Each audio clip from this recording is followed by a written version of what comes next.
श्रीगुरुभ्यो नमः। पशुपत्यष्टकं ध्याये नित्यं महेशं रजतगिरिनिभं चारुचन्द्रावतंसं रत्नाकल्पोज्ज्वलांगं परशुमृगवराभीतिहस्तं प्रसन्नं पद्मासीनं समन्तात् स्तुतममरगणैर्व्याघ्रकृत्तिवसानं विश्वाद्यं विश्वबीजं निखिलभयहरं पञ्चवक्त्रं त्रिनेत्रं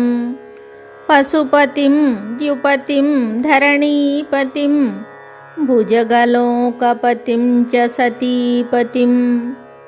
प्रणतभक्तजनार्तिहरं परं भजतरे मनुजा गिरिजापतिं न जनको न जननी न च सोदरो न तनयो न च भूरिबलं कुलम् अवतिकोऽपि न कालवशं गतं भजतरे मनुजा गिरिजापतिं मुरजडिण्डिमवाद्यविलक्षणं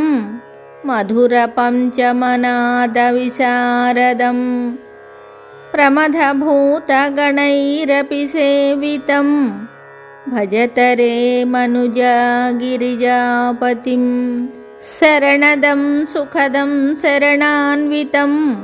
शिव शिवेति शिवेति नतं नृणाम् अभयदं करुणावरुणालयं भजतरे मनुजा गिरिजापतिं नरशिरोरचितं मणिकुण्डलं भुजगहारमुदं वृषभध्वजं चितिरजोधवळीकृतविग्रहं भजतरे मनुजा गिरिजापतिं मखविनाशकरं शशिशेखरं सततमध्वरभाजिफलप्रदं प्रलयदग्धसुरासुरमानवं भजतरे मनुजा गिरिजापतिं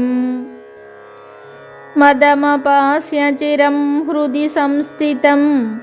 मरणजन्मजराभयपीडितं जगदधीक्ष्य समीपभयाकुलं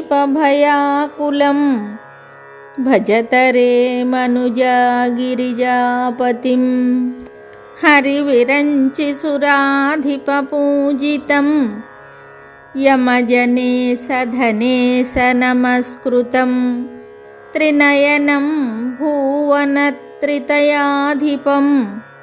भजतरे मनुजा गिरिजापतिं पशुपतेरिदमष्टकमद्भुतं विरचितं पृथिवीपतिसूरिणा पठति संस्मृणुते मनुजः सदा